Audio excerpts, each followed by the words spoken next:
Welcome to 99 TV. నేను బ్రహ్మనాయుడు. పరుగులు పెడుతున్న పసిడి బంగారం ధర పరుగులు పెడుతుంది. సామాన్యుడికి అందుబాటులో లేదు బంగారం, ఆకాశాన్ని అంటిన ధర. ఇక మధ్యతరగతి కుటుంబాలకైతే బంగారం మీద ఆశలు వదిలేసుకున్నారు. కొత్తగా కొనుక్కోవాలనుకున్న వాళ్ళు, ధనవంతులకు మాత్రమే ప్రస్తుతం అందుబాటులో ఉంది బంగారం. సామాన్యులు కొనే పరిస్థితి లేదు. సరిగ్గా 2 సంవత్సరాల క్రితం తులం బంగారం 58,000 ఉంది. ఇప్పుడు 1,60,000 దాటి పరుగులు పెడుతుంది. 2 లక్షల దిశగా, అంటే 3 రెట్లకి పెరిగింది బంగారం ధర.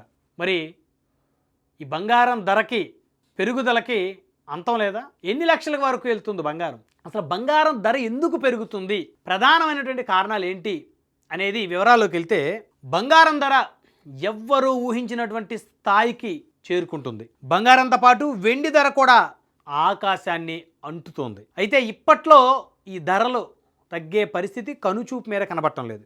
ఒకవేళ ధరలు తగ్గినా మైనర్గా మాత్రమే తగ్గుతాయి, కానీ ఒక్కసారిగా ధరలో 10% తగ్గేటువంటి పరిస్థితులు అయితే లేదని చెప్పుకోవాలి. ఇక బంగారం వెండి ధరల్లో భారీ పెరుగుదలకు అంతర్జాతీయంగా నెలకొన్న అనిశ్చితి ప్రధానమైనటువంటి కారణం అని చెప్పేసి నిపుణులు, ఆర్థిక నిపుణులు అంచనా వేస్తూ ఉన్నారు. ఇక బంగారంతో పాటు వెండి, కాపర్, ఇతర లోహాల ధరలు భారీగా పెరుగుతుండటం అనిశ్చితిని సూచిస్తోంది. లోహాలన్నీ పెరిగిపోతూ ఉన్నాయి. బంగారం పెరుగుతుంది ఒక పక్క, మరో పక్క వెండి ధర పరుగులు పెడుతుంది. కిలో వెండి రోజుకు 10,000, 15,000 పెరిగిపోతూ ఉంది. కాపరు, ఇతర లోహాల ధరలు కూడా భారీగా పెరుగుతున్నాయి. ఇక అసలు ఈ బంగారం పెరుగుదలకు ప్రధానమైనటువంటి కారణాలు చూస్తే, అమెరికా అధ్యక్షుడు ట్రంప్ విధానాలే కీలకమని చెప్పేసి విశ్లేషకులు చెప్తూ ఉన్నారు, అంచనా వేస్తున్నారు. అమెరికా ఫస్ట్ పేరుతో ట్రంప్ విదేశాలపై టారిఫ్ వార్ మొదలుపెట్టారు. అన్ని దేశాలపై భారీగా వారు సుంకాలను విధించినటువంటి పరిస్థితి. అయితే దీంతో అంతర్జాతీయంగా భారీగా అనిశ్చితి నెలకొంది. ఎప్పుడు ఏం జరుగుతుందన్న భయం మొదలైంది. ట్రంప్ నిర్ణయాలు ఎక్కడి వరకు దారితీస్తాయో అర్థం కానటువంటి అనిశ్చితి ప్రపంచవ్యాప్తంగా ఉంది.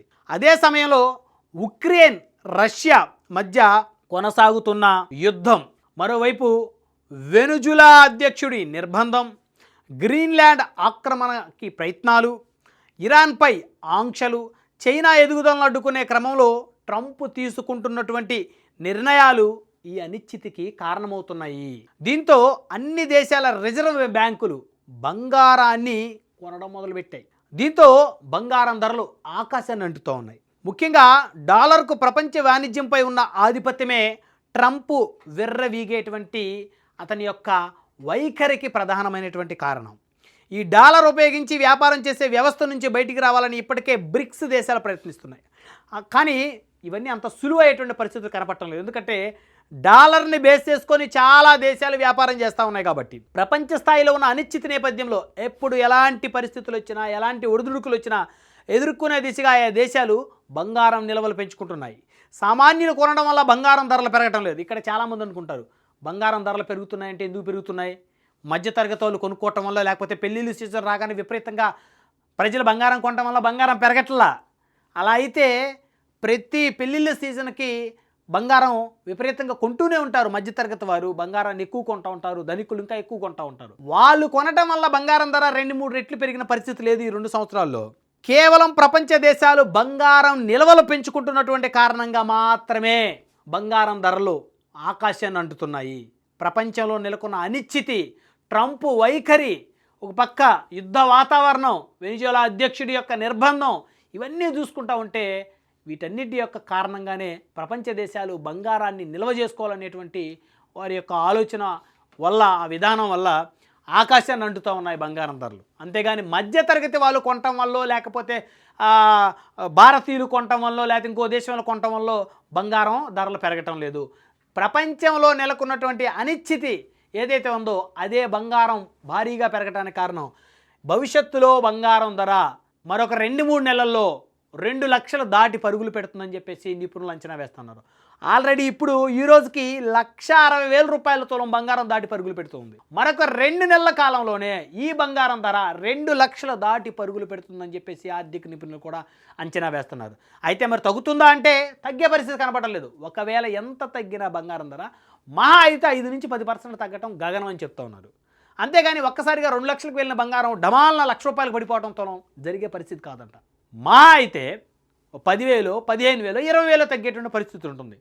ఈ లోహాలన్నీ విపరీతంగా పెరుగుతూ ఉన్నాయి. బంగారం పెరుగుతుందో పక్క, మరో పక్క వెండి పరుగులు పెడతా ఉంది. రోజుకు 10,000, 15,000 పెరుగుతుంది కిలో వెండి. మరో పక్క కాపర్ కూడా పెరిగిపోతూ ఉంది. సో కాబట్టి ఇవన్నీ కూడా ప్రస్తుతం ప్రపంచంలో వివిధ దేశాల మధ్య నెలకొన్నటువంటి పరిస్థితుల నేపథ్యంలో మరి ప్రపంచ దేశాలు బంగారాన్ని ఎక్కువగా నిల్వ చేసుకోవాలనుకున్నటువంటి పరిస్థితి. అదేవిధంగా ఈ వెండిని ఎక్కువగా మరి చిప్పు తయారు చేసేటువంటి కంపెనీలు ఎక్కువగా వాడతా ఉన్నాయి. ఆర్టిఫిషియల్ ఇంటెలిజెన్స్ సంబంధించి మరి భవిష్యత్తులో ఈ డేటా సెంటర్లకు సంబంధించి మరి వెండి వాడకం కూడా పెరిగేటువంటి అవకాశాలు ఎక్కువగా ఉన్నటువంటి నేపథ్యంలో టెక్నాలజీ మారుతున్న తరుణంలో వెండి ధరలు పెరుగుతున్నాయి అనేటువంటి ఒక అంచనా అయితే నిపుణులు వేస్తూ ఉన్నారు. ఈ బంగారం అయితే 2 లక్షలకి 2 నెలల్లో చేరువవుతుంది అనేటువంటి అంచనా ఆర్థిక నిపుణులు వేస్తున్నారు. చూద్దాం పసిడి ఏ మేరకు పరుగులు పెడుతుందో. మరి పసిడి పరుగులకి అడ్డుకట్ట పడేది ఎప్పుడు అని సామాన్యుడు కూడా ఎదురు చూస్తున్న పరిస్థితి ప్రపంచవ్యాప్తంగా కనపడుతూ ఉంది.